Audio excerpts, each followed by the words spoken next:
সুপ্রিয় দর্শক, আমাদের মধ্যে অনেকে আছেন যারা তীব্র অ্যালার্জি, হাঁপানি বা জয়েন্টের ব্যথায় ভুগে থাকেন।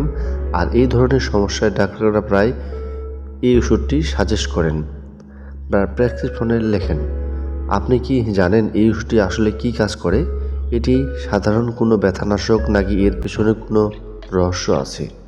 আজকের ভিডিওতে আমরা ইনসেপ্টা ফার্মাসিউটিক্যালের তৈরি এই কোটান 20 বা প্রেডনিসোলোন গ্রুপের ওষুধের কার্যকারিতা এবং কিছু সতর্কতা নিয়ে সহজ ভাষায় আলোচনা করব। পুরো বিষয়টি জানতে সম্পূর্ণ ভিডিওটি দেখুন।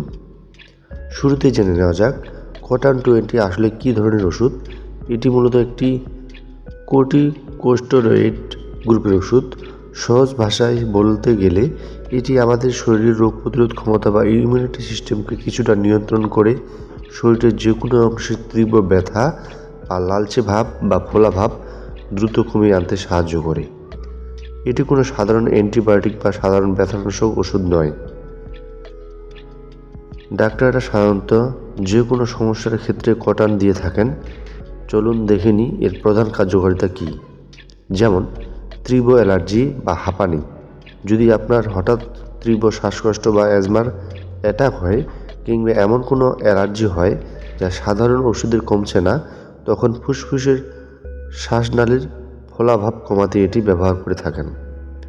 বাতের ব্যথা বা রিউমাটয়েড ডিসঅর্ডার, রিউমাটয়েড আর্থ্রাইটিস বা জয়েন্টের তীব্র ব্যথানাশক নড়াচড়া করা কঠিন হয়ে পড়ে, তখন এই ওষুধটি ম্যাজিকের মতো প্রদাহ ও ব্যথা কমিয়ে দেয়। ত্বকের জটিলতা রোগ, একজিমা, সোরিয়াসিস বা ত্বকের বিভিন্ন গুরুতর অ্যালার্জি এটি দারুণ কার্যকর। কিডনি বা অন্যান্য অটো ইমিউনিটি রোগের ক্ষেত্রে, যেমন নেফ্রোটিক সিন্ড্রোম বা শরীরের নিজস্ব ইমিউনিটি সিস্টেম যখন নিজের ক্ষতি করে শুরু করে, তখন ইমিউনিটি সিস্টেমকে শান্ত রাখতে এই কোটান 20 ব্যবহার করা হয়। এখন জানব জরুরি সতর্কতা ও পার্শ্ব প্রতিক্রিয়া। বন্ধুরা, কোটান 20 যেমন দ্রুত কাজ করে, তেমনি কিছু গুরুতর নিয়ম ও পার্শ্ব প্রতিক্রিয়া রয়েছে যা অত্যন্ত জানা জরুরি। সবচেয়ে গুরুত্বপূর্ণ নিয়ম হলো, ডাক্তারের পরামর্শ ছাড়া এই ওষুধ কখনো নিজে খাওয়া শুরু করবেন না। বরং সবচেয়ে বড় কথা হলো, হুট করে এই ওষুধ খাওয়া বন্ধ করা যাবে না। দীর্ঘদিন খাওয়ার পর হঠাৎ বন্ধ করলে শরীরে নানা জটিলতা দেখা দিতে পারে।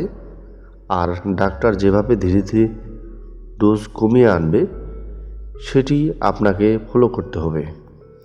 দীর্ঘদিন এই ওষুধ ব্যবহারের ফলে কিছু সাধারণ পার্শ্ব প্রতিক্রিয়া দেখা দিতে পারে, যেমন ওজন বৃদ্ধি পাওয়া, শরীর ফুলে যাওয়া, রক্তে সুগারের মাত্রা বেড়ে যাওয়া, হাড় দুর্বল হওয়া এবং মেজাজ খিটখিটে হওয়া এবং শরীরের রোগ প্রতিরোধ ক্ষমতা কমে যাওয়ার কারণে ইনফেকশনের ঝুঁকি বেড়ে যাওয়া। তাই এটি ভরা পেটে খাওয়া উচিত এবং অবশ্যই ডাক্তারের নির্দিষ্ট মেয়াদের বিভিন্ন একদিনও বাড়তি খাওয়া যাবে না। তো বন্ধুরা, আশা করি কোটান 20 বা প্রেডনিসোলোন ওষুধটি সম্পর্কে এটি পরিষ্কার ধারণা পেয়েছেন। মনে রাখবেন, ওষুধ আমাদের সুস্থতার জন্য, তবে তা হতে পারে সঠিক নিয়মে। আজকের ভিডিওটি ভালো লাগলে অবশ্যই একটি লাইক দিন, বন্ধুদের সাথে শেয়ার